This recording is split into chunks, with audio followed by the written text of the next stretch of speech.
warahmatullahi wabarakatuh.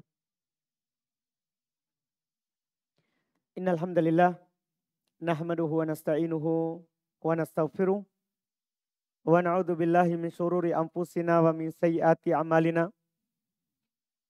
May yahdihillahu fala mudhillalah wa may yudlil fala hadiyalah. Asyhadu an la ilaha illallah wahdahu la syarikalah wa asyhadu anna Muhammadan abduhu wa rasuluh. Sallallahu ala nabiyina Muhammadin wa ala alihi wa ashabihi wa man tabi'ahum bi ihsan ila yaumiddin, amma ba'd. Al-ikhwan wal akhwat rahimani wa rahimakumullah. Alhamdulillah, kembali di malam hari ini kita belajar fikih dengan membaca kitab Al-Ghayat wa Taqrib yang dikenal dengan matan Abi Syuja fil Fiqhi Asy-Syafi'i rahimahullahu ta'ala. Kita di malam hari ini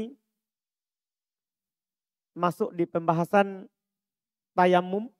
Insyaallah setelah sebelumnya kita bahas seputar mengusap di atas sepatu atau kaos kaki. Kata beliau rahimahullahu ta'ala, faslun. Pasal. Wa syaraitu tayammumi khamsatu asya'. Syarat tayammum ada 5 syaratnya. Dan syarat artinya yaitu sesuatu yang harus dilakukan atau terdapat sebelum kita melakukan ibadah itu. Dalam hal ini tayamum. Sebelum bertayamum harus dipenuhi ini syaratnya. Harus terpenuhi syaratnya. Karena di dalam ibadah itu ada 4 istilah paling sedikit yang harus antum paham. Apakah dalam pembahasan wudu, tayamum, sholat, ya, nanti puasa, zakat, haji, itu tidak lepas dari paling sedikit 4 istilah. Istilah pertama syarat, istilah yang kedua rukun, istilah yang ketiga wajib, istilah yang keempat sunnah. Ini dalam pembahasan fikih, tidak lepas dari 4 istilah ini. Kita mulai dari yang ringan. Supaya nanti ketika anak sebut atau penulis sebut, antum sudah paham apa maksudnya. Sunnah. Yaitu kalau dilakukan, antum dapat pahala.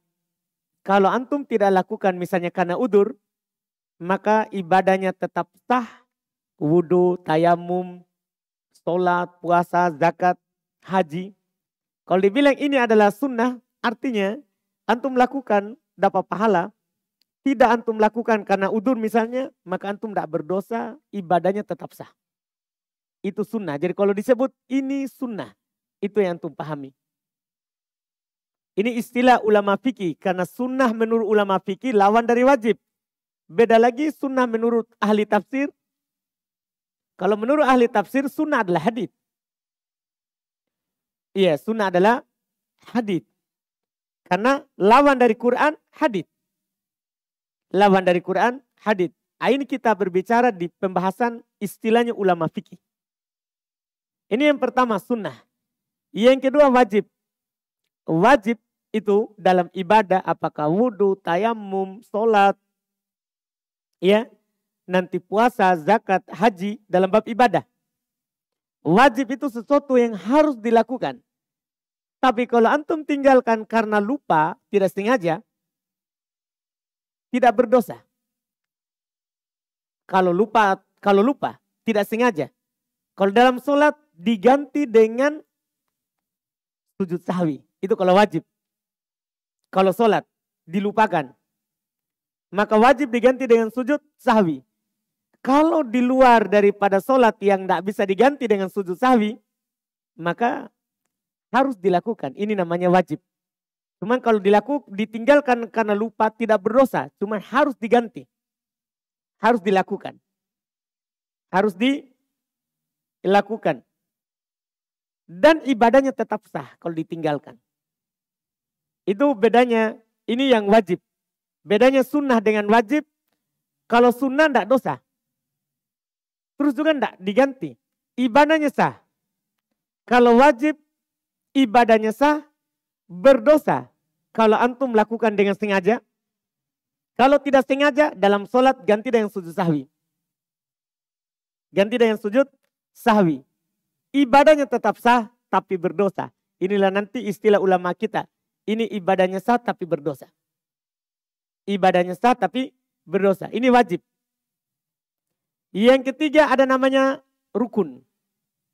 Rukun ini, rukun daripada segala sesuatu, yaitu sesuatu yang ada dalam ibadah. Dalam ibadah, yang kalau ditinggalkan, batal ibadah itu. Tidak sah. Tidak sah. Ini bedanya dengan wajib. Kalau wajib sah tapi berdosa. Kalau sengaja. Kalau rukun tidak sah. Tidak sah ibadahnya. Itu kalau rukun.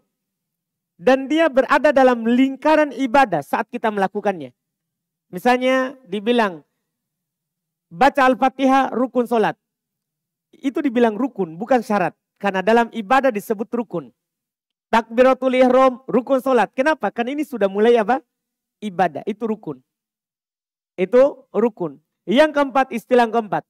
Supaya nanti tinggal kita pahami lagi bentuknya. Yang keempat, syarat. Syarat ini sebelum ibadah dimulai.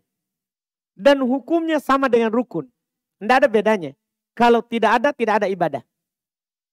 Tidak sah ibadah. Cuman bedanya sebelum ibadah. Itu namanya rukun. Misal dalam sholat, kita wajib menghadap kiblat. Itu dalam ibadah atau sebelum ibadah? Sebelum. Rukun atau syarat? Itu harus dipahami itu. Wudu.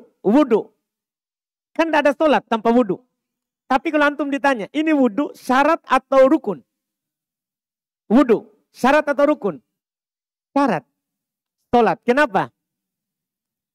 Sebelum ibadah. Nah, kita masuk contoh dalam bab wudu. Itu tadi untuk mempermudah. Contoh dalam bab wudu. Dalam bab wudu yang disebutkan dalam surat Al-Ma'idah. Itu ayat 6. Terkait dengan perintah dalam berwudu. Kan disebut keempat. Kalau kalian berwudu, cucilah wajah kalian. Tangan sampai ke siku. Usaplah kepala kalian dan cuci kaki. Ini empat ini. Empat ini harus ada dalam wudu. Kalau tidak ada wudu. Ana bertanya misalnya, ini empat ini apa disebut? Rukun atau syarat? Kan dia harus ada. Rukun, kenapa? Dalam ibadah sudah masuk. Ini harus antum pahami.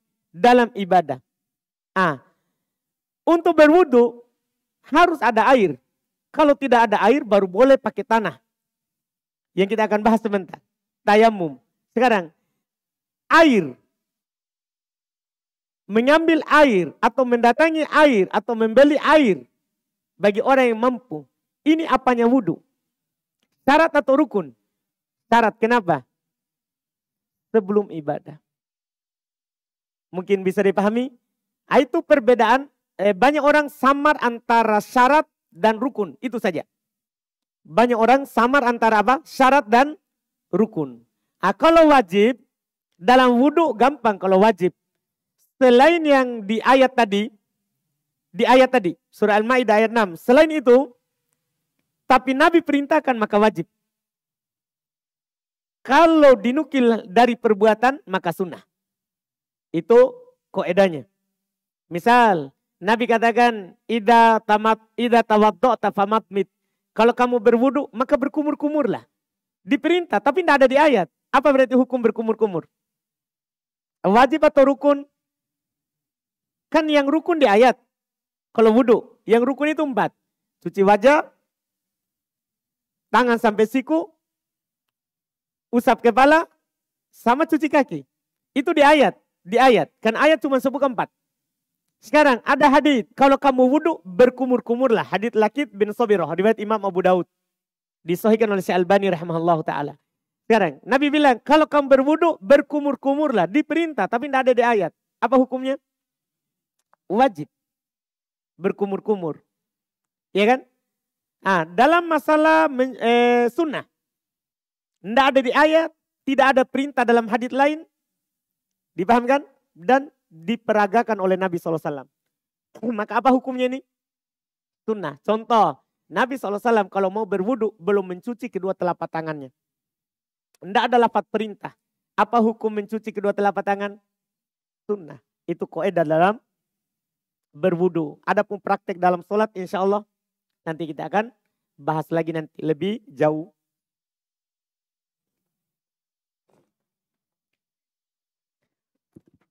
Ini Ana sebutkan dulu dari awal mumpung belum sebut. Supaya nanti pembahasan kita tambah lama, tambah panjang kan. Antum sudah pahami sebagian istilah ulama kita. Di dalam buku-buku mereka. Jadi sekarang Ana baca ulang. Kata beliau, wasyaro itu tayammum khomsah. Syarat tayammum ada 5. Maksudnya apa itu? Saat tayammum atau sebelum tayammum? Sebelum antum bertayamum harus 5 ini dulu dilihat. Apa itu? Kata beliau wujudul udri bisafarin au marodin.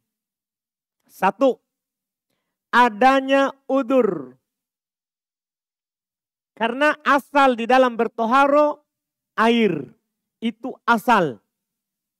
Asal dalam bertoharo harus pakai air. Ketika antum berpindah dari asal ke para cabang pengganti, maka alasan yang pertama harus ada antum berudur. Antum punya udur. Belum sebutkan di sini di antara contohnya, apakah karena safar? Jadi safar itu adalah sudah udur untuk bertayamum. Tapi ada syaratnya, kalau tidak dapat air. Bukan hanya sekedar safar langsung boleh bertayamum.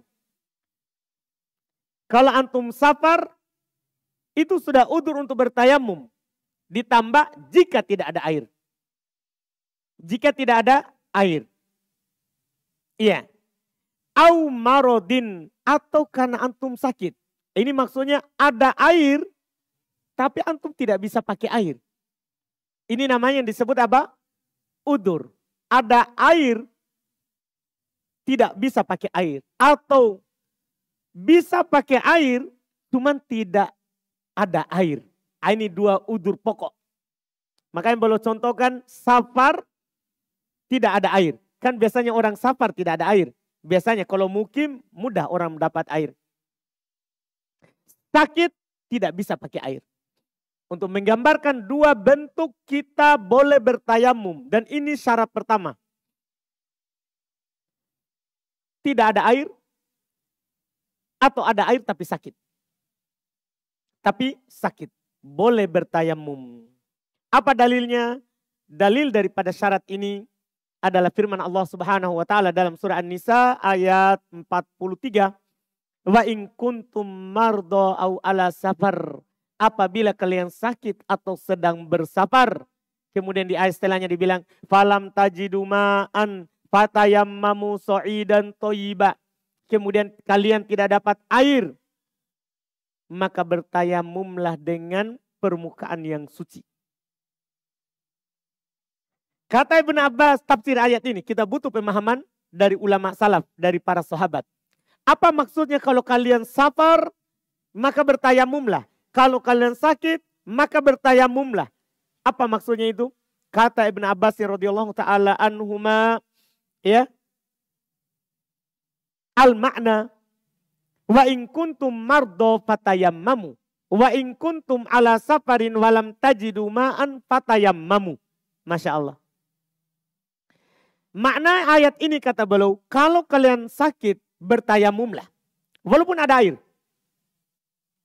Walaupun ada air. Kalau kalian sakit, bertayamumlah. Terus, wa in kuntum ala safarin, apabila kalian sedang safar, walam tajidu ma'an, dan kalian tidak dapat air.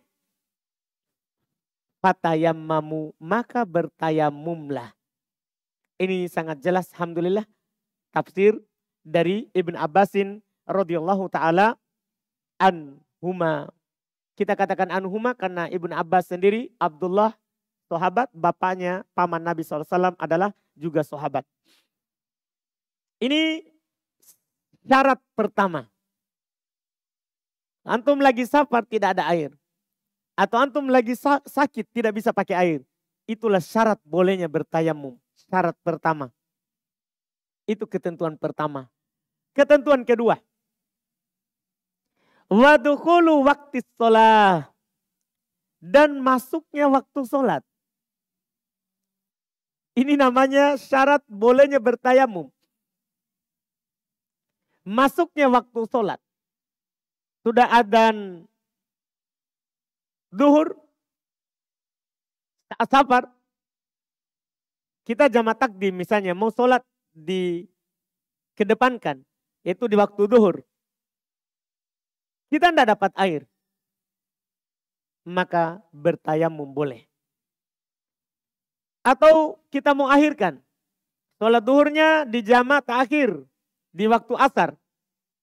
Saat kita mau sholat di waktu asar, tidak ada air. Maka boleh bertayamum. Ini saat masuknya waktu. Demikian pula antum masuk waktu subuh misalnya. Ada air di rumah. Antum lagi tidak sabar, ada air. Tapi antum lagi sakit. Yang kalau antum mandi, akan tambah sakitnya. Atau akan memperlambat sembuhnya.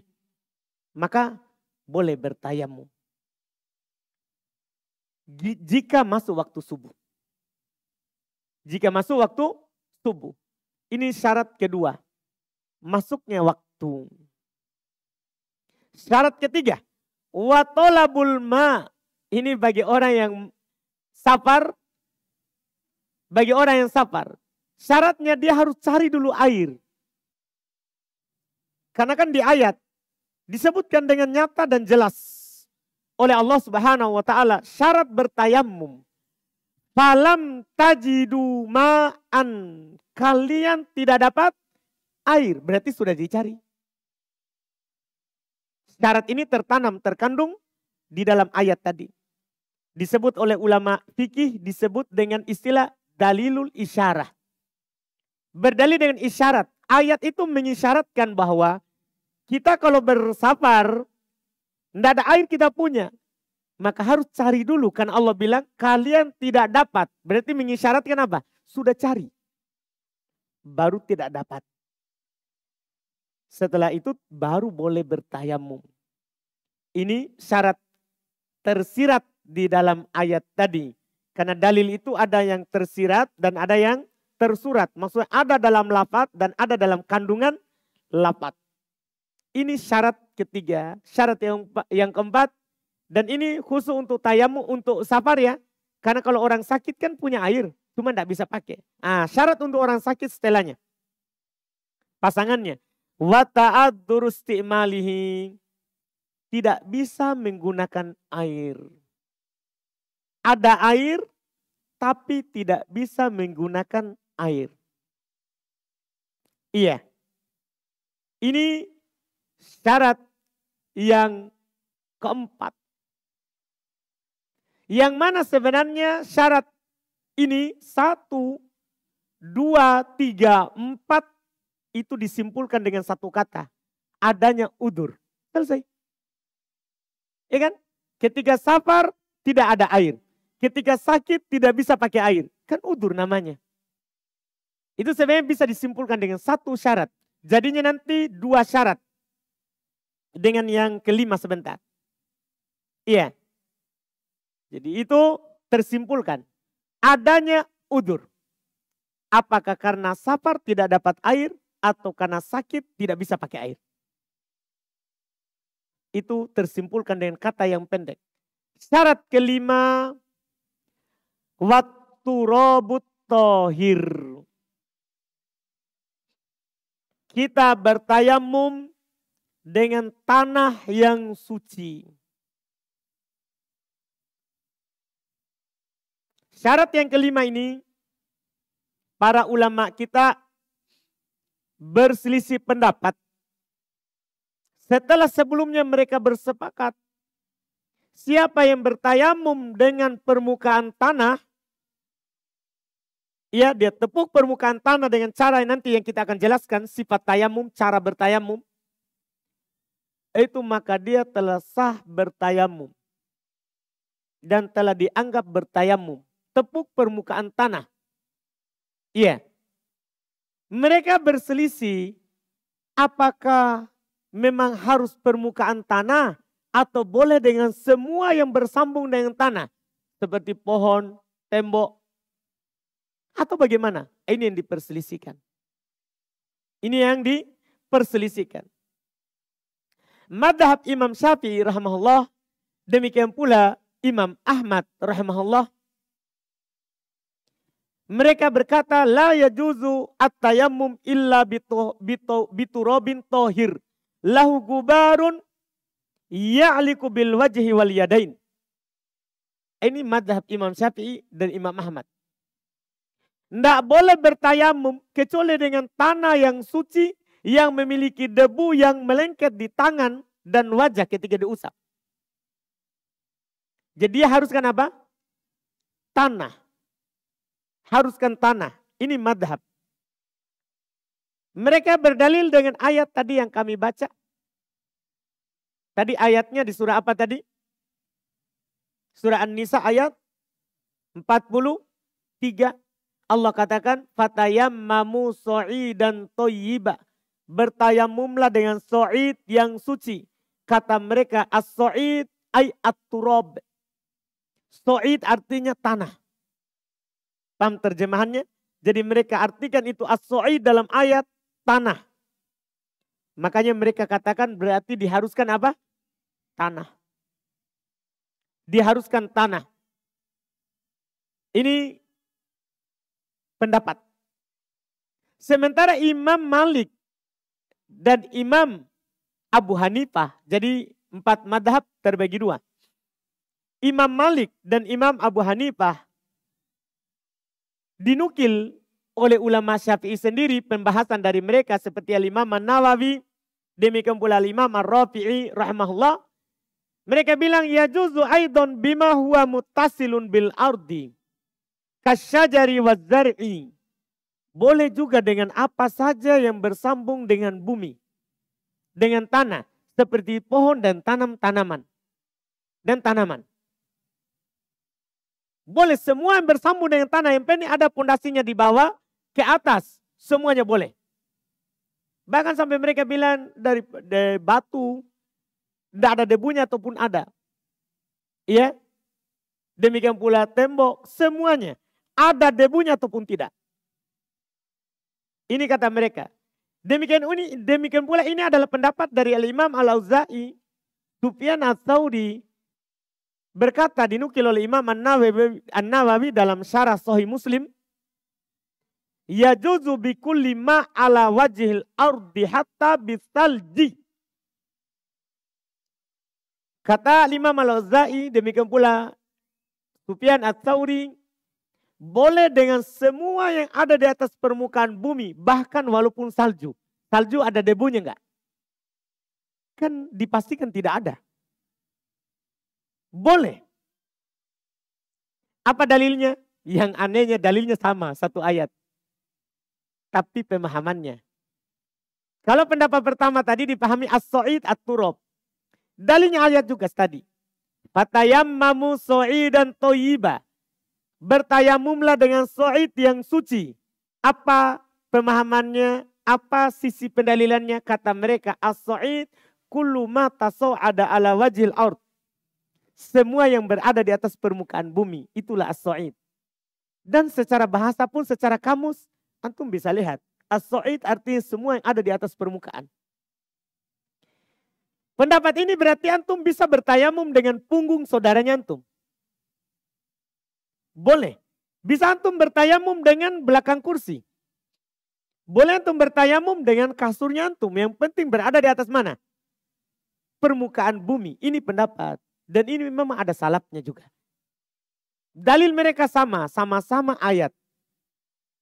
Sekarang tinggal kita membahas mana yang kuatnya. Yang kuatnya. Para ulama dari dulu sampai masa sekarang ini, masa kita sekarang ini berselisih pendapat. Memang tidak ketemu karena satu ayat dipakai. Satu ayat dipakai. Dan yang paling hati-hatinya adalah memang pendapat orang Syafi'iyah. Karena kalau tanah jelas masuk di atas permukaan bumi, itu yang paling hati-hati. Siapa mau hati-hati maka pakai tanah. Tapi kalau dia lagi berudur, tidak berada di daerah yang punya tanah, kan tidak wajib kita bawa tanah kemana-mana. Ya, maka boleh bertayamum walaupun tidak ada debunya, tidak ada tanahnya. Karena Nabi SAW pernah melakukan safar perang dan mereka safar di tanah yang bebatuan. Dan mereka bertayamum di situ. Di tanah yang bebatuan tidak ada tanahnya. Ini menunjukkan boleh kalau memang kita lagi berada di atas permukaan yang tidak ada apa? Tanah. Kita lagi berada di atas daratan yang salju. Mau cari tanah tidak ada. Boleh nggak kita bertayamum di atas permukaannya itu? Boleh. Tidak ada masalah. Tidak ada masalahnya. Ini insya Allah Ta'ala karena kompromi dari dua pendapat. Ketika kita berada di daerah yang ada tanahnya, kita bertayamum dengan tanah. Ketika berada dalam keadaan kita di suatu tempat tidak ada tanah, maka boleh bertayamum dengan semua yang di atas permukaan bumi. Dan antum insya Allah dalam hal itu tidak disalahkan. Tidak disalahkan. Ini wallahu alam terkait dengan syarat yang kelima ini yang belum sebutkan. Itu memang diperselisihkan dengan ketat di kalangan para ulama kita. Selesai syaratnya, sekarang rukunnya. Rukunnya. Wa faraiduhu arba'atu asya. Fardunya, ini rukunnya. 4 perkara. Rukunnya 4 perkara. Pertama, an-niyah. Pertama niat. Pertama niat. Kalau niat jelas. Karena tayamum adalah ibadah. Sama dengan wudhu. Namanya ibadah butuh pada apa? Niat. Butuh pada niat. Iya. Berdalil dengan hadits yang terkenal. Mungkin antum semua sudah hafal ya. Karena ini kata Imam Syafi'i. Hadits ini masuk dalam 70 bab fikih. Jadi antum akan dengar di 70 kali hadisnya. Itu hadits riwayat Bukhari Muslim dari Umar ibn Khattab. Nabi SAW bersabda, innamal a'malu bin niyah. Wa innamal likulli imri'in ma nawa. Amalan itu tergantung pada niatnya. Dan setiap orang akan mendapatkan apa yang ia niatkan. Artinya kalau tidak ada niat, tidak ada tayamum. Tidak ada tayamum. Ini yang pertama. Dan sepakat para ulama, niat tidak dilafadzkan. Tidak ada silang pendapat. Niat itu tidak dilafadzkan dalam tayamum. Sama dengan pembahasan kita sebelumnya dalam berwudu. Niat tidak dilafadzkan. Bahkan walaupun ini orang-orang yang melafadzkan niat tidak terima ya. Karena yang menukil ini adalah ulama Wahabi kata mereka. Padahal Wahabi tahun berapa, Ibnu Taimiyah tahun berapa. Ya. Kata Syekhul Islam Ibnu Taimiyah rahimahullahu ta'ala, al-lafidh bin niyah jahilun dol. Orang yang melafadzkan niat adalah orang bodoh lagi sesat. Orang yang melafadzkan niat adalah orang bodoh lagi sesat. Kenapa dibilang bodoh? Kan dia tidak tahu syariat. Syariat tidak ada ajaran untuk melafadzkan niat. Hadits tentang niat itu yang sahih hanya tadi yang kita baca. Dan itu pun harus dari Umar. Kalau antum dapat hadis ini dari selain Umar, dhaif. Dhaif. Iya. Hadits innamal a'malu binniyat. Itu saja tentang niat. Tidak ada hadis lain. Kalau ada orang mendapatkan hadis tentang lafaz niat, pastikan tidak ada. Itu sudah kaidah dari ulama hadis. Karena yang sahih dari hadis tentang niat, apakah di bab wudu, bab tayamum, bab sholat, bab puasa, ya bab haji, ya cuman haji ada tambahannya, kita lafazkan labbaik Allahumma labbaik. Apakah hajan atau umrotan? Itu khusus di haji. Harus dilafazkan di samping kita niatkan dalam hati. Tapi selain itu tidak ada yang dilapatkan. Tidak ada yang sah dari Nabi SAW kecuali hadits yang barusan tadi. Riwayat Imam Al-Bukhari dan Imam Muslim dari Umar ibn Al-Khattab radhiyallahu ta'ala anhu. Makanya sepakat. Dianggap orang yang melapatkan niat orang bodoh karena tidak tahu syariat. Yang kedua dianggap sesat. Kenapa? Kan dia lakukan apa yang nabinya tidak ajarkan. Itulah sisi kenapa Ibnu Taimiyah bilang sesat. Karena dia lakukan, dia meyakini, dia melapatkan sesuatu yang nabinya tidak pernah ajarkan kepada para sahabat. Tidak pernah juga sahabat mengajarkannya kepada murid-muridnya. Orang yang membuat lafaz niat, kata Syekh Ibnu Qayyim rahimallahu ta'ala, adalah salah paham terhadap ucapan Imam Syafi'i. Memang ada ucapan dari Imam Syafi'i rahimahullahu ta'ala terkait dengan solat. La solata illa bitalaffuz. Imam Syafi'i bilang tidak ada solat kecuali dengan lafaz. Mereka arahkan itu niat. Padahal maksud Imam Syafi'i adalah dengan takbir. Karena sepakat para ulama tidak ada solat kalau takbiratul ihramnya tidak dilafadzkan. Kita ucapkan Allahu Akbar. Walaupun suara yang kita dengar sendiri. Suara yang kita dengar sendiri. Itu maksudnya. Tapi mereka arahkan kemana? Ke niat. Makanya Ibnu Qayyim rahimahullah ta'ala bilang. Mutaakhir Syafi'i. Orang-orang kalangan terakhir belakangan dari Syafi'i. Salah paham terhadap ucapan Imam Syafi'i rahimahullah. Ini dalam hal tersebut. Adapun dalam tayamum. Dalam wudhu antum. Alhamdulillah kan sudah baca tentang wudhu. Belajar. Tidak ada di fikih Syafi'i lapatkan niat. Ini lagi dalam tayamum. Tidak ada lapatkan niat. Iya. Ini di perkara yang disepakati. Ini yang pertama. Yang kedua. Wa mashul wajhi. Termasuk rukun di dalam bertayamum adalah mengusap wajah. Mengusap wajah. Berdalil dengan ayat Quran tentunya. Yaitu firman Allah Subhanahu wa ta'ala tadi di ayat surah An-Nisa ayat 43. Allah katakan famsahu biwujuhikum. Usaplah wajah kalian. Ini rukun dalam bertayamum. Ketika ada orang bertayamum, dia tidak usap wajahnya, maka tidak ada tayamum. Karena ini rukun, bukan wajib, bukan sunnah. Wal yadain. Demikian pula kedua tangan. Allah berfirman, wa aidikum. Dan tangan kalian. Cuman belum tambah. Ilal mirfaqoini. Sampai ke siku. Kata sampai ke siku ini yang dibicarakan. Imam Syafi'i rahimahullahu ta'ala punya dua riwayat. Tentang tayamum. Tentang tayamum. Apakah ketika mengusap tangan. Kita mengusap telapak tangan saja bagian dalam dan bagian luar. Atau tangan sampai ke siku. Imam Syafi'i punya dua riwayat. Riwayat pertama, ini yang ditertulis sampai ke siku. Itu riwayat pertama. Riwayat kedua dari Imam Syafi'i adalah cuman telapak tangan. Ini dari Imam Asy-Syafi'i rahimahullah. Dari Imam Asy-Syafi'i rahimahullah. Iya.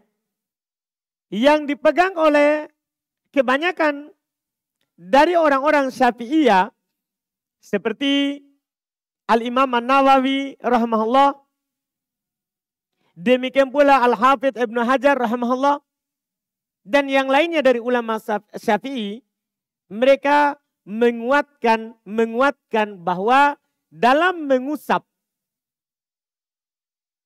tangan ketika bertayamum adalah kedua telapak tangan, bagian dalam dan bagian luarnya. Yaitu batin, ini batin, atau dohirnya, ini dohirnya. Ya, bagian dalam dan bagian luarnya. Bagian dalam yang seperti ini dilakukan, bagian luarnya seperti ini. Dijalankan telapak kanan di atas punggungnya, kiri di atas punggungnya. Bagian dalam seperti yang diterangkan dalam hadits Nabi SAW. Ini dikuatkan oleh Imam Nawawi, demikian pula Al-Hafidz Ibnu Hajar. Bahkan Al-Hafidz Ibnu Hajar mengatakan Al-Umdah hadits Ammar Ibnu Yasir. Yang menjadi pokok adalah haditsnya Ammar Ibnu Yasir. Apa itu hadits Ammar Ibnu Yasir? Sebentar kita akan sampaikan setelah menyampaikan hadits yang mengatakan diusapnya 2 kali sampai ke siku. Iya. Kita sebutkan dulu dalilnya supaya antum paham kenapa bisa ada pendapat diusapnya sampai ke siku. Iya. Mereka pakai dalil hadits dinukil dari Abdullah bin Umar radhiyallahu taala anhu. Dalam riwayat Imam Al-Hakim, demikian pula disebutkan oleh Al-Imam Ad-Daruqutni rahimahumullah. Kata Abdullah bin Umar, anna Rasulullah SAW maqala. Rasulullah SAW bersabda, at-tayammum dorbatan. Sekaligus ini sebentar, yang sunnahnya cara bertayamum beberapa kali pukulan ke tanah. Ini juga keterangannya nanti, hadisnya ini yang dipakai.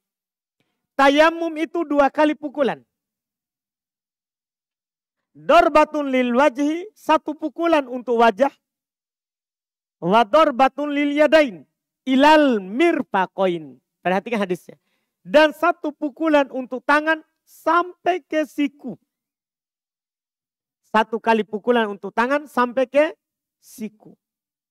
Ini hadis ana sudah sebutkan tadi, riwayat Imam Al-Hakim. Ya, dan Al-Imam Ad-Daruqutni. Ini dipakai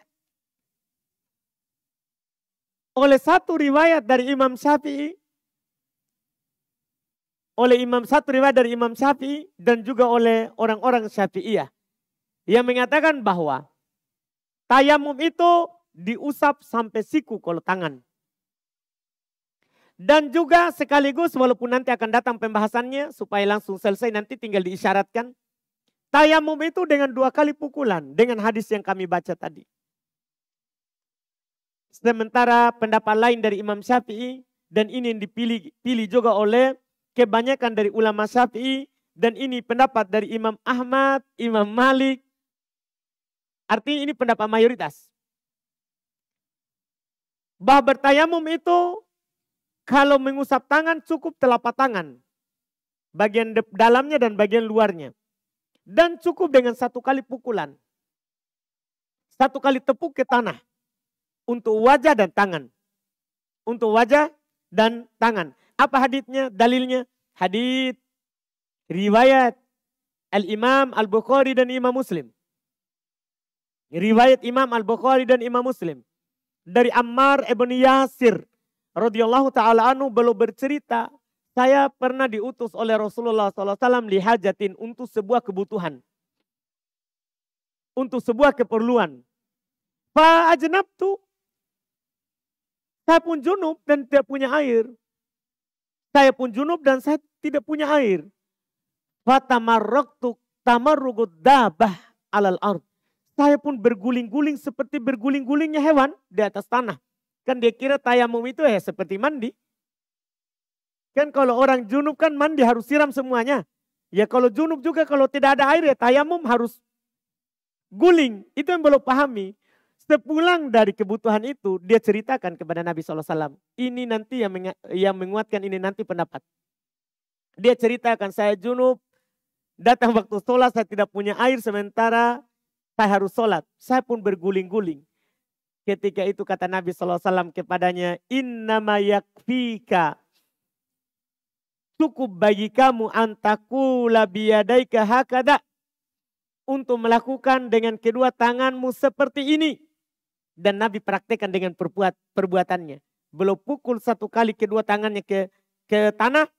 Karena kata Ammar ibn Yasir. Tsumma daraba biyadahil ard darbatan wahidatan.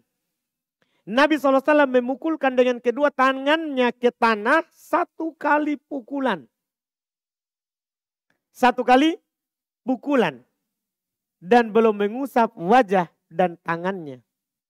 Tangannya. Dibilang dalam hadits Tsumma masaha shimala alal yamini wa dhahir kaffaihi wa wajha. Perhatikan baik-baik. Nabi mengusap kanan dengan kiri dan bagian luar kedua telapak tangannya. Sangat jelas. 1 kali pukulan dan telapak tangan. Bagian dalam dan bagian luarnya dengan kanan dan kirinya. Ini hadits. Sekarang tinggal kita bahas dari 2 pendapat Syafi'i ini. Yang mana pendapat yang kedua 1 kali pukulan dan ditepuk. 1 kali tepukan dan diusap adalah telapak tangan. Mana yang kuat? Ini kan Syafi'iyah sendiri mereka 2 pendapat. Yang mana pendapat yang kedua itu juga dipilih oleh Imam Ahmad, Imam Malik. Mana yang kuat? Kita lihat hadits kalau mau cari yang kuat. Pendapat kedua haditsnya Ammar ibn Yasir dalam riwayat Imam Al-Bukhari dan Imam Muslim. Pendapat yang pertama haditsnya adalah Ibnu Umar. Ibnu Umar. Riwayat Imam Al-Hakim dan Imam Ad-Daruqutni. Kita lihat komentarnya ulama hadits terkait dengan hadits. Kan ini di luar Bukhari Muslim. Tentunya ada komentarnya ulama hadits. Al-Imam Ad-Daruqutni rahimahullahu ta'ala. Beliau berkata, Imam Daruqutni perawi hadis yang mengeluarkan hadis. Sengaja saya nukil karena supaya antum paham. Ini Imam Daruqutni yang membawakan hadisnya dan apa ucapan beliau.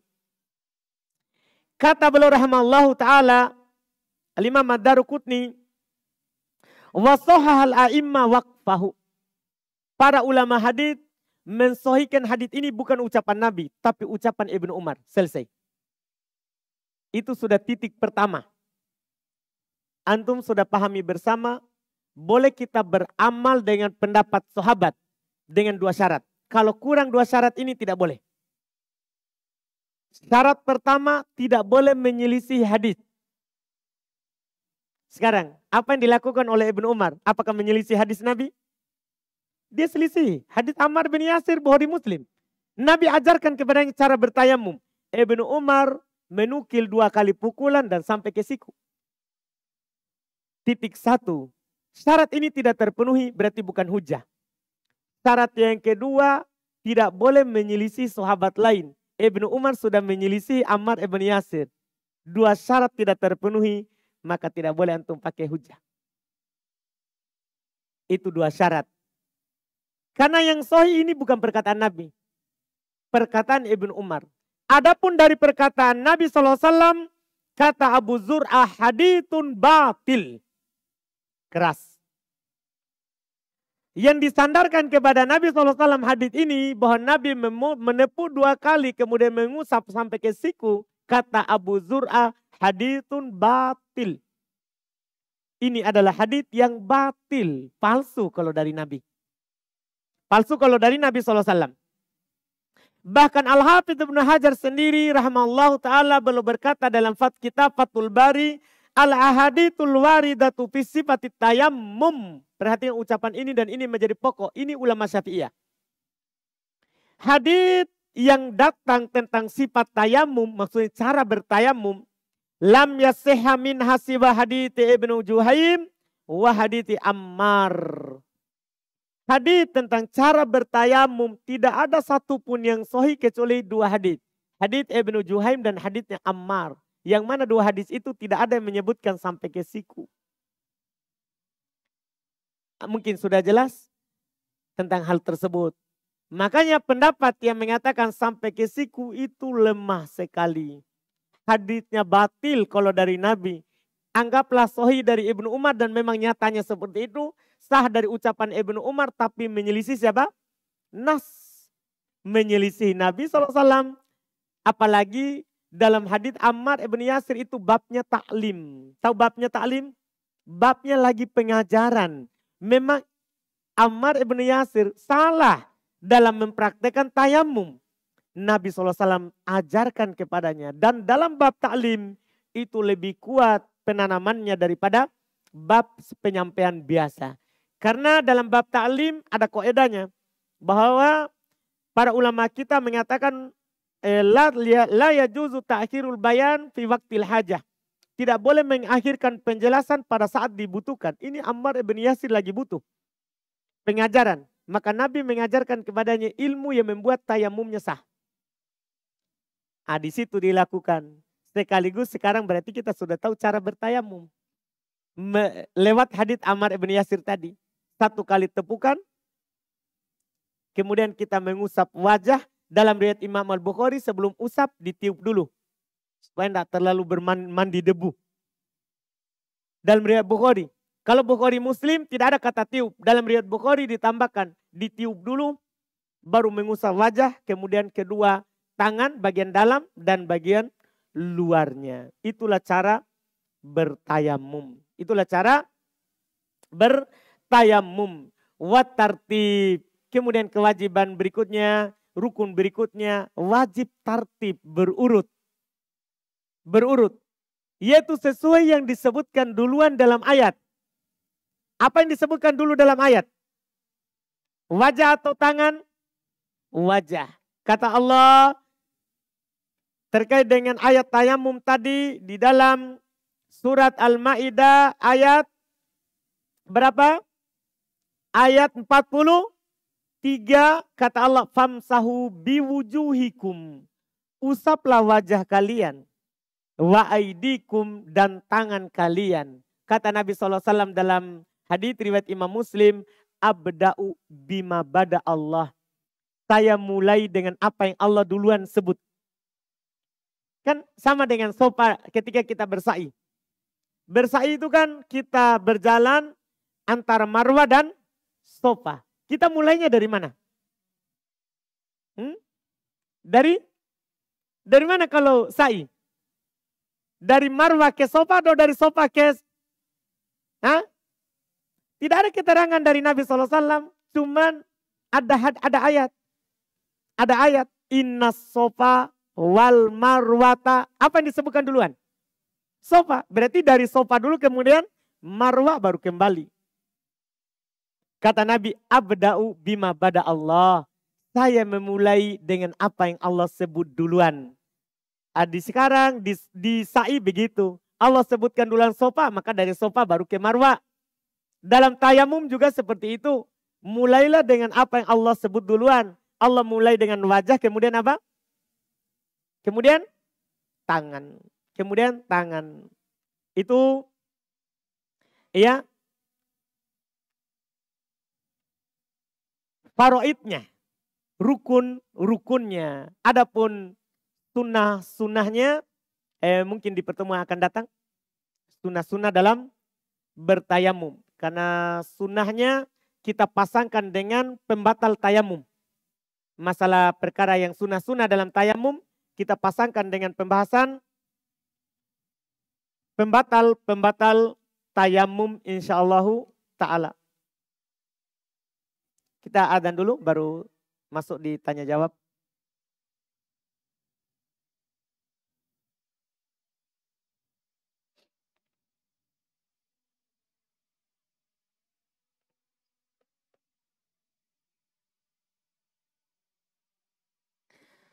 Baik, kita lanjut tanya jawab. Bagi ikhwan yang hadir boleh bertanya langsung, angkat tangan dan bertanya. Boleh juga pakai kertas. Ini ada pertanyaan yang pertama. Jika malam hari suami istri telah berjima, terus tidak sempat mandi, cuman berwudu, lalu tidur. Ketika subuh, kita tidak mendapatkan air untuk mandi wajib. Apa yang harus dilakukan? Pertama kita katakan dulu, apakah sudah cari? Kan tadi syaratnya kan harus apa? Cari. Ya, kalau kita sudah cari, tidak ada di rumah, apakah sudah cari di Alfamart, Indomart? Kan kalau kita mampu beli kan wajib beli kalau dalam tayamum. Ya, wajib kita beli. Jadi carinya tadi itu cari dengan tenaga atau dengan uang, bisa, wajib. Itu difatwakan oleh ulama kita belakangan ini karena air sekarang kok beda dengan zaman dulu. Kalau dulu kita pergi ambil, pergi cari, sekarang mudah kita beli. Mudah kita beli. Kalau kita sudah cari dan kita tidak dapat, boleh kita bertayamum. Itu baru datang jawabannya. Sudah cari, kita tidak dapat, ya kita sudah keluar dari rumah cari di toko, toko tidak ada yang buka. Ya, dan kalau kita terus mencari, misalnya Makassar cari toko sampai ke Goa, akan keluar waktu sholat subuh, jangan teruskan. Jangan diteruskan. Boleh kita apa? Bertayamum. Boleh kita bertayamum. Itu wallahu alam terkait dengan pertanyaan yang pertama. Kemudian berikutnya, bagaimana jika sedang sholat, kemudian terasa ada yang keluar dari kemaluan, sisa mani suami. Apakah sholatnya sah?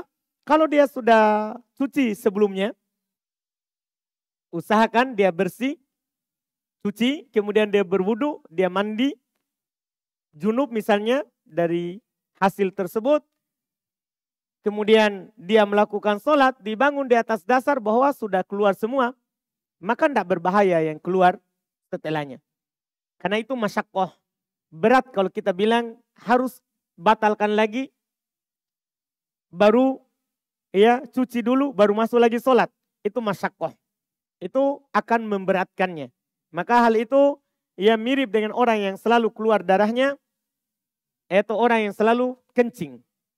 Karena mani dari suami ketika masuk ke dalam, itu keluarnya tidak sekaligus. Keluarnya tidak sekaligus. Jadi berat kalau kita bilang tunggu keluar semua. Tunggu keluar semua. Itu wallahu alam.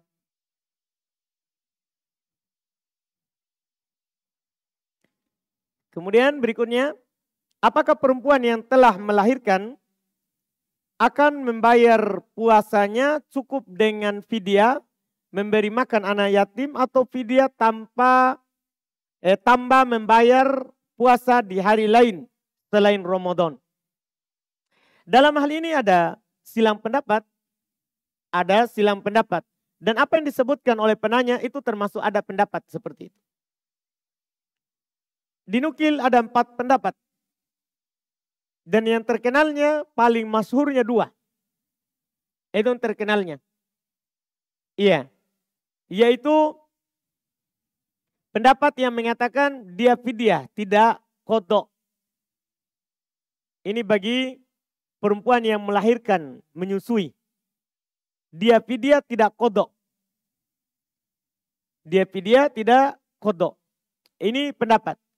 Dan pendapat yang kedua mereka katakan kebalikannya. Qadha, tidak fidyah.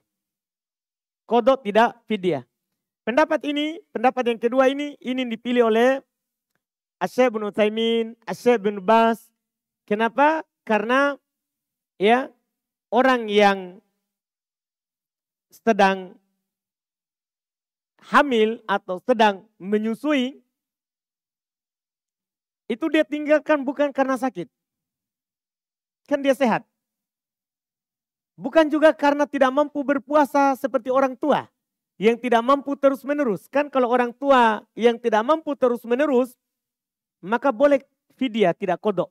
Kalau orang tua, itu disepakati oleh para ulama. Dan dia lebih mirip dengan orang sakit dan orang musafir. Yaitu udurnya itu akan terangkat kalau sudah tidak menyusui lagi atau sudah tidak hamil lagi.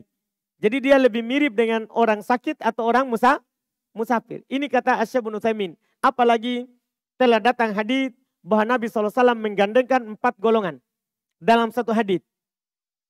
Yaitu musafir, ya, sakit, demikian pula hamil dan menyusui. Kata mereka digandengkan ini menunjukkan sama hukumnya.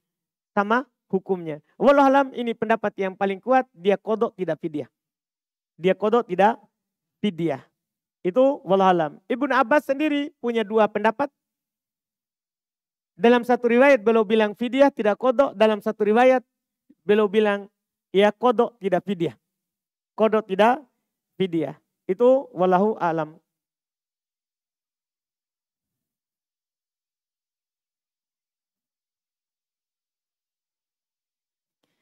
Bagaimana bertayamum kalau tanahnya berlumpur? Ya, tepu saja atasnya permukaannya. Kalau tanahnya berlumpur. Iya. Kalau tidak dapat yang kering, jangan lumpur semua ya. Tapi ini tidak mungkin ya. Tapi siapa tahu ada hayalan ahli fikih namanya. Iya. lumpur semua, tidak ada keringnya. Maka sudah tepuk di atas lumpur dan usap wajah dan tangan. Itu yang dilakukan. Dia kan lakukan sesuai dengan kemampuannya saat itu. Sesuai dengan kemampuan yang ada padanya saat itu. Bagaimana tayamum 2 pukulan, sementara jari tangan tinggal 2 jari. Setiap tangan akibat cacat. Kan memukulkan bukan dengan jari. Tangan, telapak tangan. Jadi ini kan terus disebutkan tadi 2 pukulan dah. Kita kan sudah bahas tadi. Bahwa tayamum berdasarkan hadis riwayat Bukhari Muslim adalah 1 kali pukulan saja. 1 kali pukulan saja. Untuk wajah dan tangan. Terkait dengan jari, tidak apa-apa. Kan yang wajib adalah mengusap yang ada saja. Bukan yang tidak ada. Sama dengan dalam pembahasan wudhu. Para ulama membahas bagaimana orang kan wajib cuci sampai siku. Tapi ada orang terpotong tangannya. Para ulama katakan tergantung terpotongnya sampai mana. Kalau yang terpotong adalah telapak tangan, maka wajib dia cuci dari sini, dari pergelangan ini sampai ke siku. Kalau terpotong sampai siku, ya kalau masih ada tulang sikunya, wajib dia cuci tulang sikunya. Kalau terpotong sampai ke teak, ya tidak wajib. Kan begitu, dia wajib bertakwa kepada Allah sesuai dengan kemampuannya. Tidak dipaksa, oh buat dulu tangan palsu supaya kamu wudhu. Tidak dipaksa seperti itu. Tidak dipaksa seperti itu, wallahualam.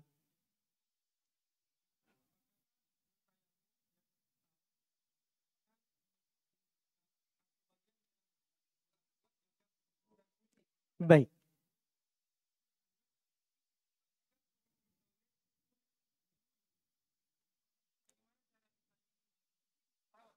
Baik. Nah, tadi kita sudah jelaskan bahwa ada 2 sisi pendapat. Ya kan? Dari kalangan ulama kita. Kalau Imam Malik dan Imam Abu Hanifah, demikian pula dinukil dari sebagian salaf seperti Sufyan Ats-Tsauri, demikian pula Imam Al-Auza'i rahimahullah, ya, bahwa di dalam bertayamum itu boleh dengan semua yang ada di permukaan. Berarti di atas pesawat tidak ada masalah. Tidak ada masalah, iya kan? Tidak ada masalah karena juga berada di mana? Di permukaan bumi. Boleh. Tapi kalau pendapatnya antum pegang pendapat Syafi'iyah, dan juga Imam Ahmad tadi, kan harus tanah. Berarti tidak sah tayamum di atas pesawat. Nah, bagaimana caranya? Ya antara 2, 1 boleh berwudu. Karena tidak ada tanah. Kalau pendapat mereka. Boleh berwudu. Kan boleh wudu dari pesawat 1 kali. Kan tidak harus 3 kali dalam wudu. Yang wajib adalah sekali. Masalah kaki, siapa tahu kita lagi pakai kaos kaki atau pakai sepatu kan tidak harus dicuci. Dia boleh diusap. Itu kan ringan kalau di pesawat jadinya. Itu cara pertama. Cara kedua, jalan keluarnya bagi pendapat ini, tidak usah tayamum di atas pesawat. Kecuali darurat. Maksudnya itu gimana itu? Yaitu misalnya gini, kita dari Makassar ke Jakarta. Kalau kita terbangnya, setelah masuk waktu duhur, kan langsung saja sholat duhur, kemudian jamaah asar. Tidak kena di pesawat. Atau terbangnya sebelum duhur jam 11 misalnya, maka jangan sholat di atas pesawat. Takhir, kan boleh jamaah takhir ke waktu asar. Paham kan? Demikian pula kalau kita safar panjang, misalnya kan orang yang paling sering adalah umroh. Kan terbang dari Jakarta setelah duhur, biasa rata-rata. Maka sholat langsung saja jamaah qashar, duhur sama asar, jamaah takdim. Setelah itu kan nanti sampai di Jeddah jam 9 malam, kan dia mundur waktunya. Perbedaannya dengan Indo, dengan kita 5 jam. Mundur, pasti kita dapat maghrib isya di sana. Tidak usah sholat di atas pesawat, kan boleh diakhirkan maghrib dari ke waktu isya. Jadi tidak perlu tayamum jadinya kalau pendapat mereka. Kecuali darurat, misalnya antum dari Jeddah malam, kan otomatis sampainya di sini sudah pagi di Jakarta. Maka ini darurat namanya, antum lakukan di atas sesuai dengan kemampuan antum. Kalau tidak bisa wudhu ya tayamum dengan apa yang ada, baru sholat subuh. Bersolat subuh itu boleh karena apa? Darurat. Berdalil dengan dalil umum fattaqullaha mastata'tum. Bertakwalah kepada Allah semampu kalian. Ini wallahualam terkait dengan tadi yang kita tanyakan. Kemudian pertanyaan berikutnya di sini ada kertas masih lanjutan tadi. Apakah boleh niat dalam hati tapi bibir bergerak tak bersuara? Apa yang kita suarakan? Masalahnya tidak ada suaranya dari Nabi, kita mau suarakan apa? Masalahnya Nabi tidak ajarkan suaranya. Jadi kalau kita bersuara apa yang kita suarakan? Iya kan? Kapan kita bilang di bibir, saya berniat tayamum. Saya berniat tayamum untuk sholat. Kalau kita yakini itu, yang kita ucapkan itu adalah ibadah, kita melakukan bid'ah. Karena Nabi tidak ajarkan begitu. Kita pergi lapatkan. Kita pergi lapatkan. Jadi kan kita masuk dalam hal yang tidak dituntunkan. Niat saja dalam hati, kita mau tayamum. Kita mau tayamum, wallahualam. Silakan.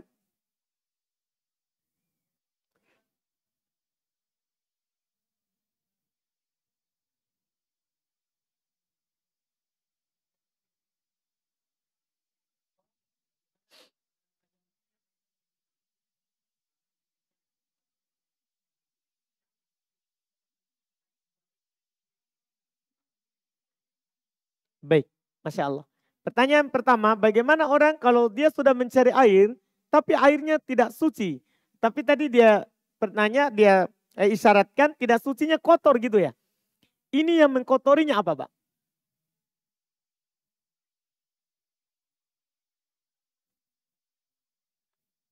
Yang mengkotorinya apa ini? Kenapa bisa tidak layak? Air sawah, berarti kan mengalir dari mata air sudah keruh. Kan begitu? Keluar dari tanah sudah berubah memang begitu. Kan boleh, Pak. Tidak ada masalah. Kan air itu suci dan mensucikan kalau itu adalah turun dari langit atau keluar dari bumi. Walaupun rasanya ya atau warnanya. Yang tidak boleh nanti itu kalau warnanya sudah dicampuri dengan zat lain. Misalnya ada air bersih campur dengan teh. Ini jadi suci tapi tidak mensucikan. Iya kan? Ya, atau campur dengan najis, maka ini tidak mensucikan sama sekali. Karena sudah najis. Kan begitu. Kalau hanya air sawah, tidak ada masalah. Kemudian pertanyaan kita yang kedua tadi, terkait dengan apa? Tayamumnya orang tidak mampu untuk bertayamum. Apakah boleh diwakilkan? Iya. Kan boleh berta'awun dalam wudhu. Demikian pula dalam bertayamum. Boleh kita wakilkan tayamumnya. Apakah mahramnya? Iya, itu asalnya. Mahramnya yang tayamumkan. Kalau tidak ada, boleh selain mahram karena darurat namanya. Karena apa? Darurat. Silakan.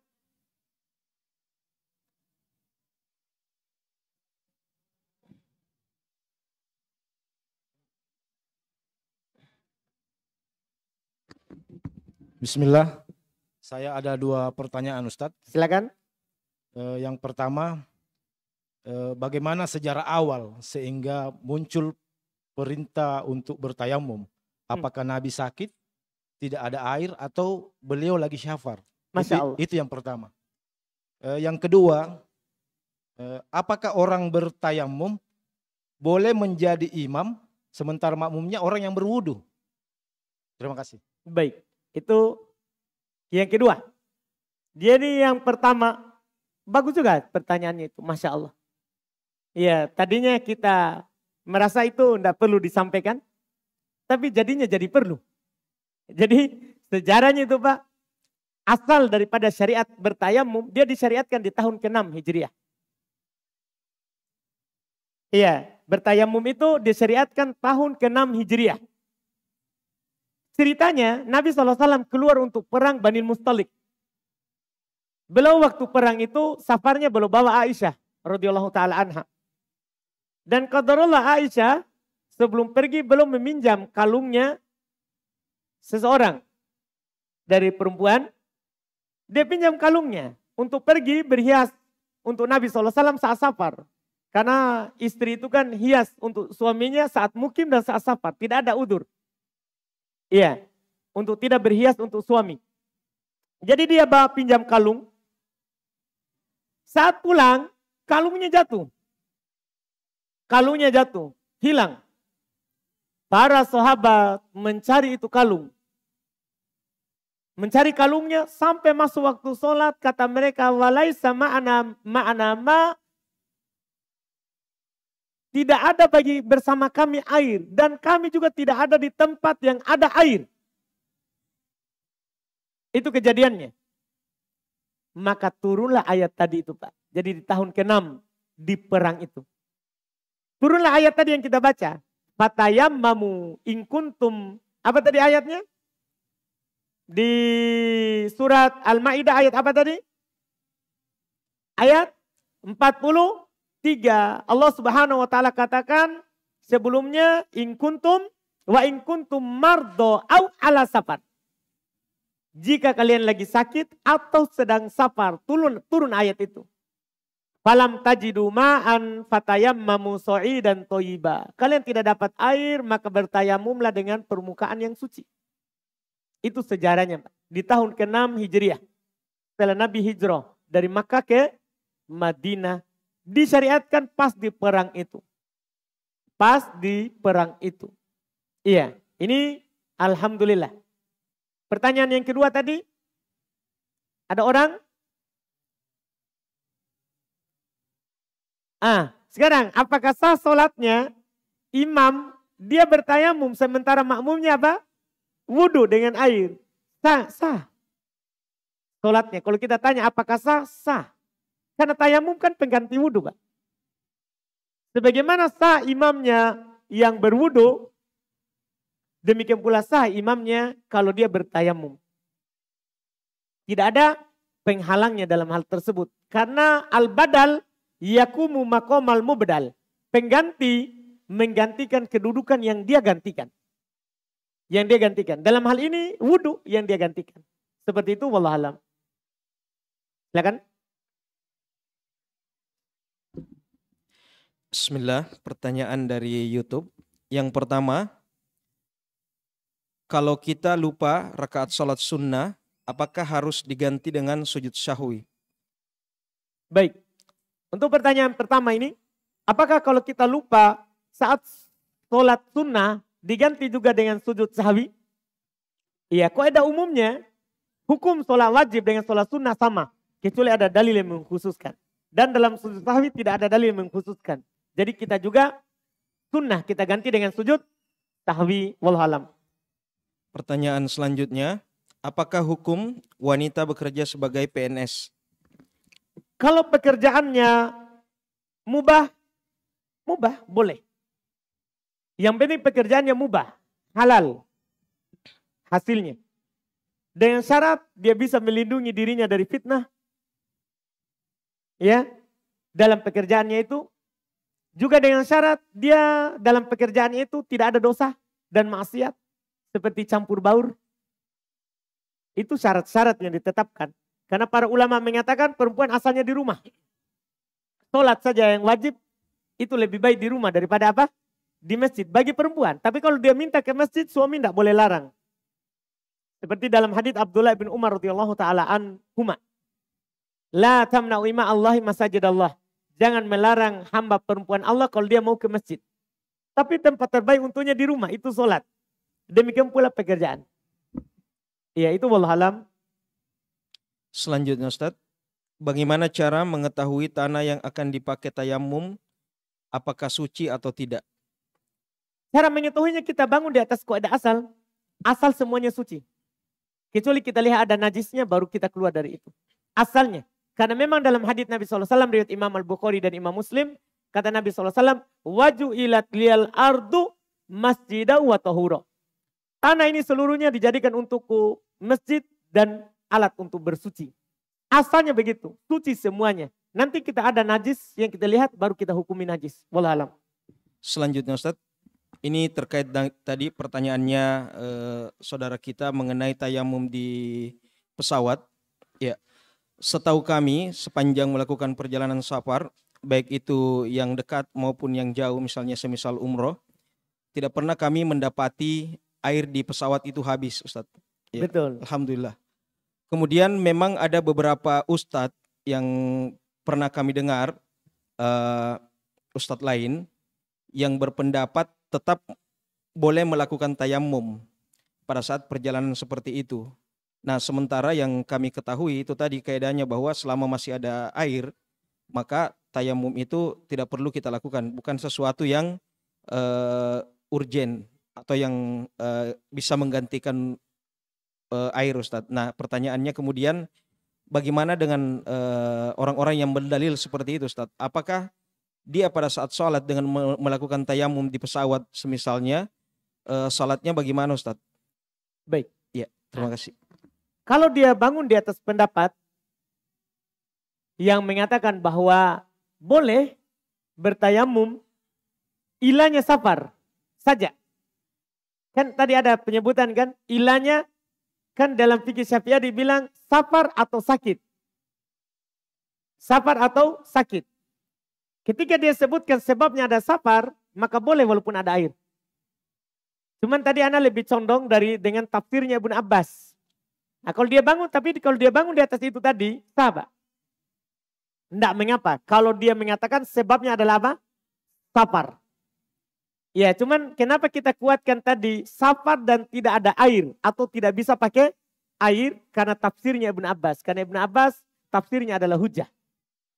Ibnu Abbas tafsirnya adalah apa?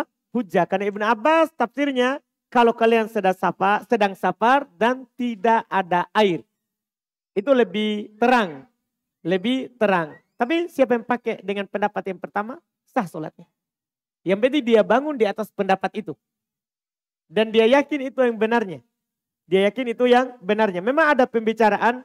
Cuma Ana langsung bawakan athar Ibnu Abbas supaya putus pembicaraan antara kita. Karena ucapan kita bukan hujah. Hujah itu adalah ucapan Allah, ucapan Nabi dan para sahabat. Jadi ketika kita nukil ini tafsirnya Ibnu Abbas, memutus itu tadi. Perselisihan yang ada. Karena perselisihan itu diangkat dengan Quran dan Sunnah dan ucapan dari para sahabat. Ucapan dari para sahabat. Itu wallahualam. Tapi kalau dia bangun, tetap kita katakan. Kalau dia bangun di atas pendapat ilahnya safar saja, sah. Sah, wallahualam. Kemudian ada pertanyaan sini. Apakah seorang wanita yang safar sendirian tanpa mahram dengan jarak Bantaeng Makassar itu dapat dikatakan berdosa sekalipun dengan udzur safarnya untuk menuntut ilmu dalam kurung kuliah? Iya. Bantaeng Makassar berapa kilo? Berapa kilometer? Siapa yang tahu?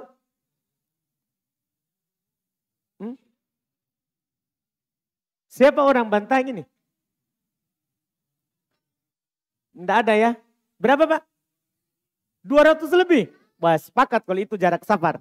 Itu yang dipastikan dulu. Jadi kenapa Anda tanya begitu? Karena harus dipastikan dulu apakah dia jarak safar atau tidak.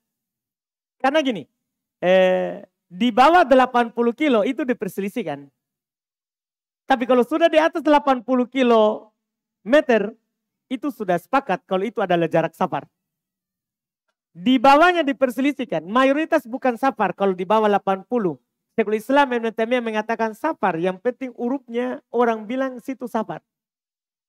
Berarti Bantaeng sepakat safar, karena sudah masuk jarak safar. Nah, ketika masuk jarak safar, Nabi SAW bersabda, La yahillu limro'atin tu'minu billahi wal yaumil akhir. Tidak halal untuk seorang perempuan yang beriman kepada Allah dan hari akhirat untuk bersafar tanpa mahram. Tidak halal, berarti kalau ada orang safar tanpa mahram. Ada orang safar tanpa mahram. Iya kan? Halal atau tidak? Nabi bilang tidak halal. Ketika dibilang tidak halal, dosa atau tidak? Dosa. Sekarang disebutkan udurnya kuliah. Udurnya kuliah. Apakah darurat kita kuliah? Apakah kalau kita tidak kuliah kita mati? Kan tidak. Apakah kalau kita tidak kuliah akan hilang agama? Kan tidak. Apakah kita kalau tidak kuliah hilang harta? Tidak hilang harta? Tidak, malah kita kasih hilang harta. Apakah hilang kehormatan kalau kita tidak kuliah? Kan tidak. Apakah ini kan masalah-masalah darurat, udur yang harus ada baru dibolehkan itu yang haram. Yang haram. Jadi sini berdosa. Kalau dia mau safar, minta mahram untuk temani orang tua, ayah kita atau saudara dari ayah, saudara dari ibu atau kakak. Minta ditemani. Kalau dia tidak ada uang, tidak apa-apa saya biayai. Banteng Makassar berapa? Biayai saja. Itu kan kalau kita lakukan karena Allah, insya Allah pahalanya banyak. Daripada kita berdosa. Wallahualam. Kemudian berikutnya, jika kita memulai usaha dengan modal pinjaman dari bank, apakah hukum ribanya akan tetap ada walaupun utang di banknya sudah lunas? Iya. Kapan kita utang?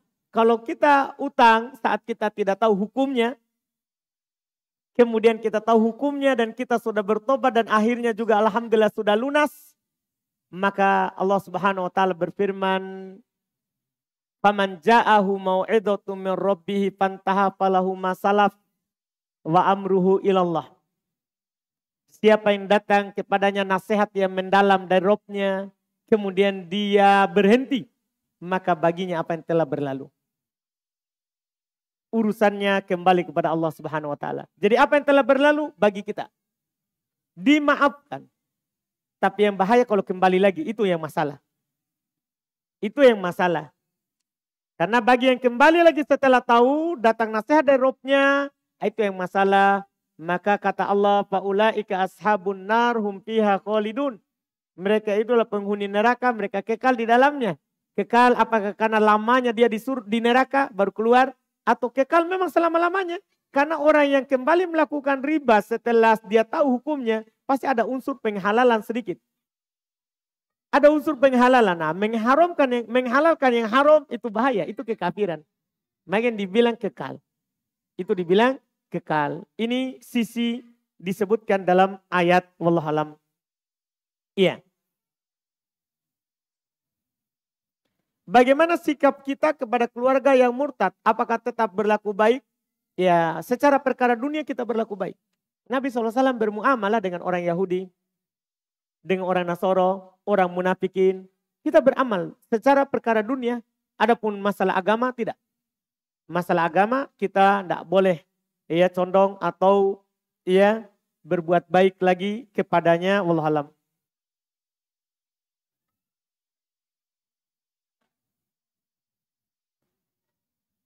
Ini ada pertanyaan, katanya Ustadz tadi katakan ada 4 rukun tayamum. Tadi kan rukun faraidnya 4. Ana bilang 4 karena penulis bilang 4. Tapi dia bilang, Ana dengar tadi hanya 3 Ustadz. Coba kita lihat. Pertama niat, kedua mengusap wajah, ketiga mengusap tangan, keempat tertib. Kan sama, semuanya disebutkan. Kita tidur. Iya, kan penulis sebutkan 4, Ana sebutkan 4. Dan ya disebut ini memang di buku 4. Jadi pertama niat, kedua wajah, ketiga 2 tangan. Yang keempat tertib, berurut. Wajah dulu baru tangan. Itu 4 semuanya.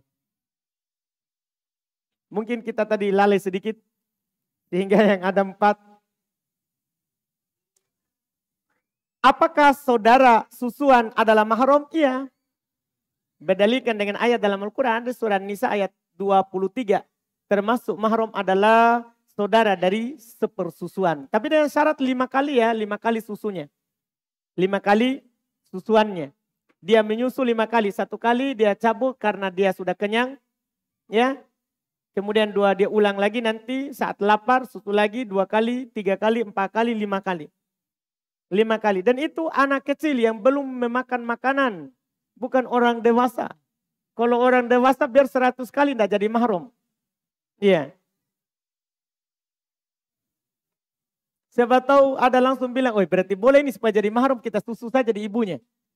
Iya. Atau ada pertanyaan cabang yang lucu pernah masuk juga. Bagaimana kalau suami melakukan hal itu bercumbu dengan istrinya, akhirnya dia bercumbu di tempat itu, akhirnya tertelan air susunya. Apakah jadi mahramnya kan dia menyusu? Enggak, itu bayi besar. Iya. Itu dia sudah mahram dengan akad. Sudah mahram dengan akad. Tidak berlaku lagi itu. Tidak berlaku lagi itu. Baik, balisi anak muda.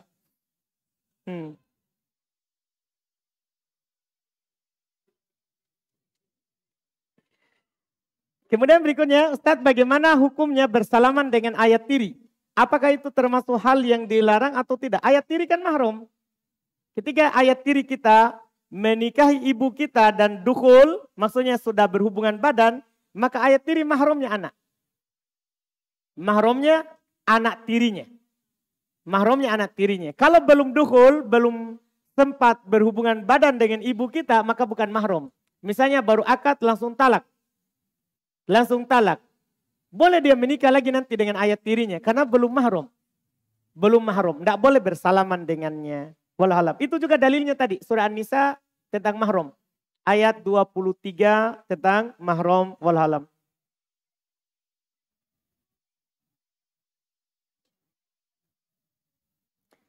Ustadz, bagaimana hukumnya menonton kajian secara live di rumah sementara dalam tidak menutup aurat. Seperti hanya memakai baju daster saja. Itu namanya sudah menutup.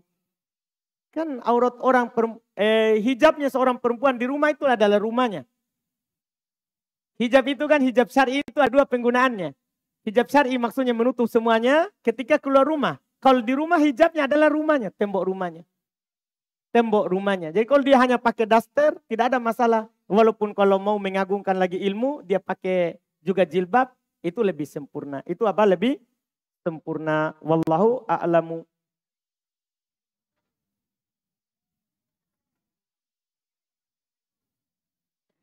Saya berniat mau kerja, jual barang, tapi tidak punya modal. Nah, ini masalah ini. Adik saya mau meminjamkan uangnya untuk dagang. Tapi ambilnya dari bank yang disimpan uangnya. Ambilnya dari bank yang disimpan uangnya. Berarti uangnya diambil ya? Tabungannya adanya. Yang dia simpan di bank. Pertanyaannya, bolehkah saya ambil itu uang untuk dijadikan modal usaha? Tidak ada ribanya, saya bayar cicil sampai lunas. Kalau yang dipahami dari pertanyaan berarti kan adanya itu ambil uang di bank tapi uang simpanannya. Kalau itu yang dimaksud, tidak ada masalah. Sama dengan dia keluarkan uang dari kasurnya. Sama. Iya, tidak ada ribanya. Yang masalah itu kalau dia adanya pinjam uang bank, kemudian dia kasih modal ke kita. Itu yang masalah. Itu yang masalah. Kan nanti ada sistem bentuk ridho terhadap dosa, itu kan bahaya. Itu kan berbahaya, wallahualam. Bagaimana hukumnya menjual celana pendek olahraga yang kelihatan aurat bagi laki-laki? Jazakumullah khairan. Iya, yang berarti di atas lutut. Tapi siapa tahu dia pakai lagi lapis. Karena saya pernah melihat Ikhwan main futsal. Memang dia pakai di luar olahraga celana itu, tapi dia pakai lagi di dalam. Kan tidak kelihatan jadinya. Tidak kelihatan jadinya auratnya. Kalau lutut kan aurat ringan. Paha juga itu adalah aurat apa? Ringan. Nabi SAW tersingkap, masuk Abu Bakar belum dah tutup pahanya, masuk Umar belum dah tutup, masuk Utsman belum tutup. Belum tutup. Ini menunjukkan bahwa itu diringankan. Itu diringankan. Wallahualam. Silakan. Anak tiri.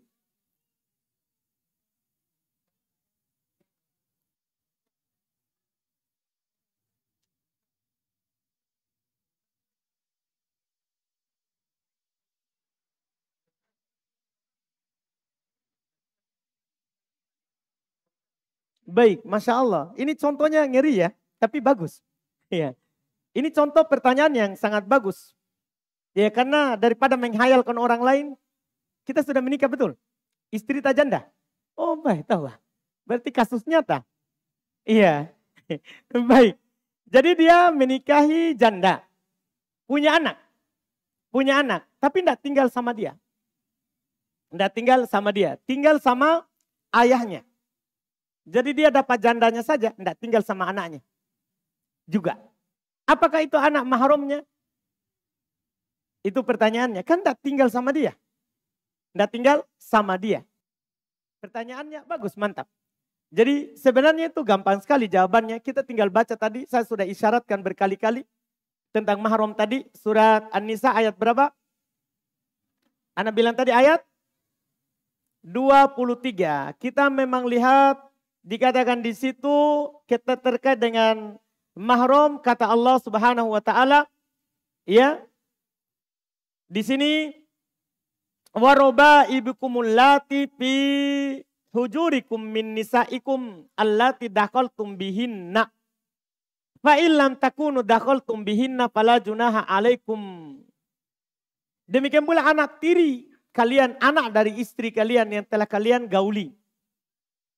Itu mahram. Kalau belum digauli, maka itu boleh dinikahi. Berarti masalahnya Pak bukan tinggal sama kita atau tidak. Masalahnya sudah malam pertama atau belum. Kita sudah malam pertama? Sudah. Selesai. Mahram.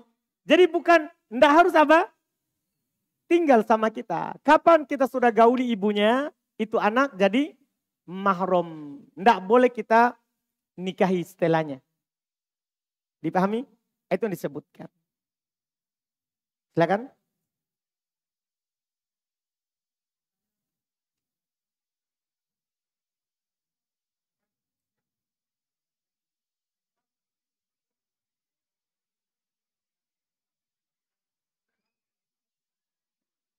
Masya Allah. Kasus lagi. Kita lagi yang punya ini. Oh bukan. Baik. Iya. Ya, katanya dia menikah dengan seorang janda. Janda lagi ya. Jadi janda ini dia menyusui seorang anak perempuan. Oh seorang anak laki-laki. Kan anak laki-laki ini kan mahramnya ibu tadi. Karena disebutkan di situ ya oleh Allah Subhanahu wa taala di sini wa ummahatukumul lati arda'nakum. Termasuk mahram adalah ibu yang menyusui kalian. Ini contoh pas kasusnya. Jadi ini ibu yang menyusui ini anak, mahramnya ini anak. Sekarang masalah berikutnya. Ini yang ditanyakan ya. Jadi ini laki-laki menikah. Dengan siapa? Perempuan lain. Tentu bukan ibunya, ibu susuan tidak boleh nikahi. Dia menikah dengan seorang gadis. Apakah ini gadis yang dinikahi oleh anaknya mahram bagi siapa? Bapak tiri. Bukan ibunya. Kan ibunya kan mahram sama itu anak. Kalau istrinya itu anak, ya tidak perlu bilang mahram karena perempuan. Ini yang masalahnya adalah bapak tiri dari anak dari sepersusuan. Apakah mahram untuk istri dari anak sepersusuan? Dipahamkan? Berarti kan mantu dari anak sepersusuannya istrinya. Apakah mahramnya si bapak tiri? Nah, itu jadi pertanyaannya. Iya. Kalau dilihat dari di sini disebut di ayat sebelumnya. Dibilang di sini di sini mana tadi? Oh ya, paling akhir. Di sini dibilang wahalailu abanaikum alladina min aslabikum. Ini hukum dari yang kita tanyakan. Dan istri dari anak laki-laki kalian tapi dari aslab kalian, anak kandung. Boleh kita baca di surah An-Nisa itu putarannya semua pokoknya mahram yang halal, tidak halal dinikahi di sini. Ini penting sekali, ini ayat pokok. Tentang hukum seputar apa? Mahram. Sekarang kita lihat. Dibilang di situ istri anak kandungmu. Berarti antum paham dari mana? Antum bisa paham di situ? Berarti istri anak tiri atau istri dari anak sepersusuan, apakah mahram? Kan enggak. Dibilang di sini apa? Istri dari anak kandung. Paham berarti? Alhamdulillah. Baik. Antum masih kuat? Masih ya? Masih? Masih, alhamdulillah. Di sini ada lagi pertanyaan. Lagi rame akhir-akhir ini anak sekolah terima rapor kemudian membawa hadiah untuk guru-guru berupa makanan dan kue-kue. Apakah pemberian ini terlarang? Iya, terlarang, sebaiknya tidak dibuka. Karena kecuali dia sudah tamat, terima ujian akhir, terima ijazah, tidak akan ada lagi hubungan dengan sekolah, itu ada unsur boleh. Adapun terima rapor, jangan. Karena nanti ada kecondongan gurunya terhadap yang paling enak kuenya. Itu ditutupnya di situ. Nanti dia tidak adil sama anak yang lain. Dia tidak adil sama anak yang lain. Sebaiknya pintu itu tidak dibuka. Sesuai Fauzan memfatwakan itu haram, tidak boleh. Tidak boleh. Itu juga Ustadzul juga fatwakan tidak boleh juga. Di sekolah kita juga tidak boleh. Tidak boleh memberikan guru ataupun satpam sekolah bentuk apapun. Karena nanti anak tak atau mobil tak kalau datang dia yang perhatikan. Nah ini sering bawa kue ini. Iya itu jangan.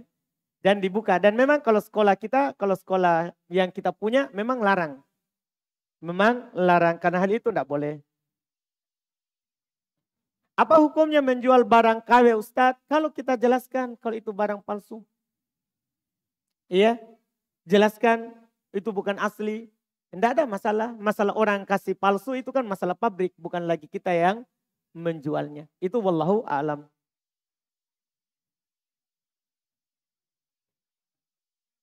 Saya masuk dalam sebuah komunitas sedekah. Di mana yang teman-teman yang membentuk komunitas ini menamakan komunitas ini dengan sebutan tim hebat. Bagaimana pendapat Ustadz tentang penamaan yang seperti ini? Nama tidak ada masalah. Nama tidak ada masalah. Mau bilang tim hebat, tim kuat. Ya, tidak ada masalah dengan namanya. Yang penting jangan bangun loyalitas, cinta dan benci di atas nama itu. Itu yang masalah. Pokoknya selain tim hebat, sikat. Kita benci. Yang kita cinta hanya tim hebat saja. Itu masalah. Itu namanya sudah bangun cinta dan benci bukan di atas syariat. Bukan di atas syariat.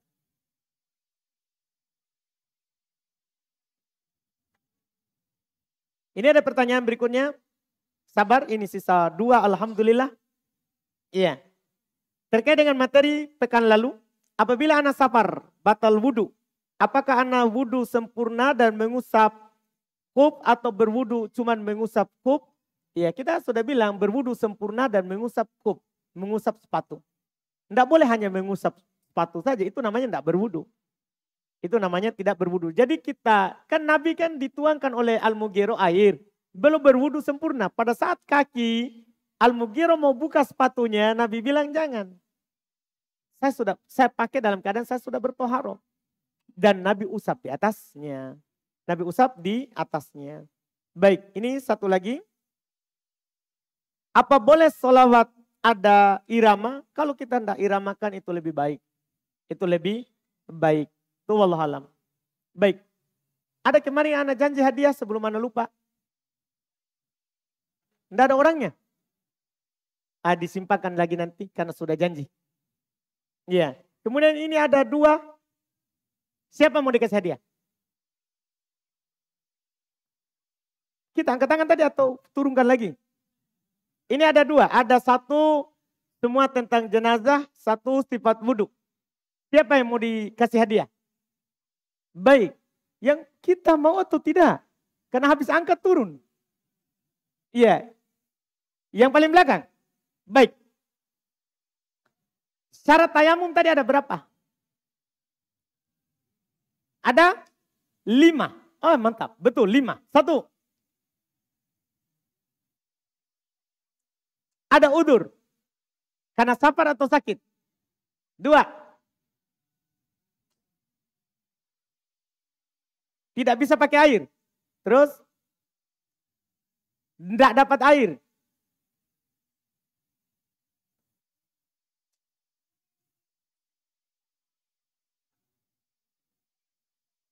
Harus tanah yang suci. Terus satu lagi.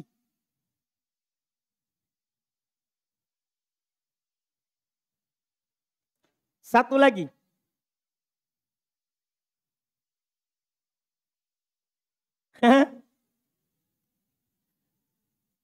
Sisa satu.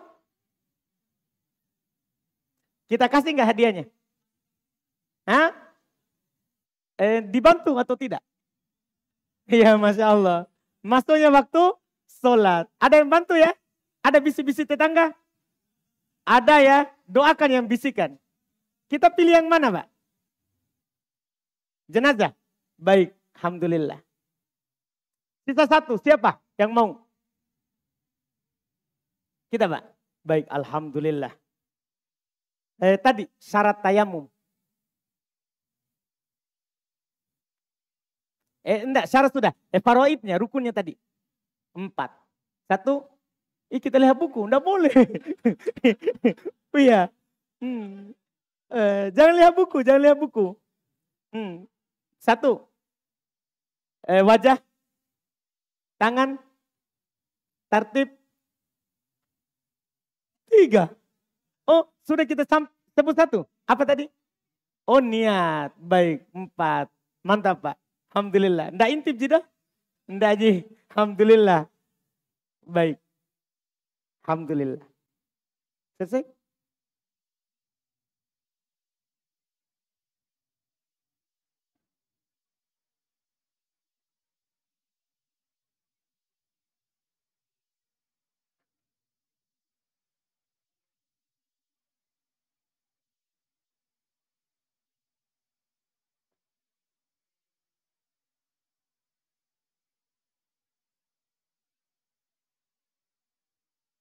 Enggak.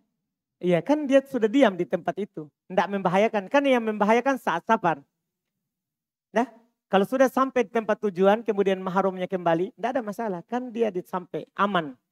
Kan safar itu perempuan haram tanpa mahram karena bahaya di jalan. Membahayakannya apa? Di jalan. Wallahualam. Walaupun ada di sana fatwa harus ditemani sampai kembali dari. Maksudnya walaupun di tempat tujuan. Iya kan? Tapi kan hilang ilah dia itu. Wallahualam. Baik, kita cukupkan. Subhanakallahumma hamdik. Asyhadu an la ilaha illa anta astaghfiruka wa atubu ilaik. Assalamualaikum warahmatullahi wabarakatuh.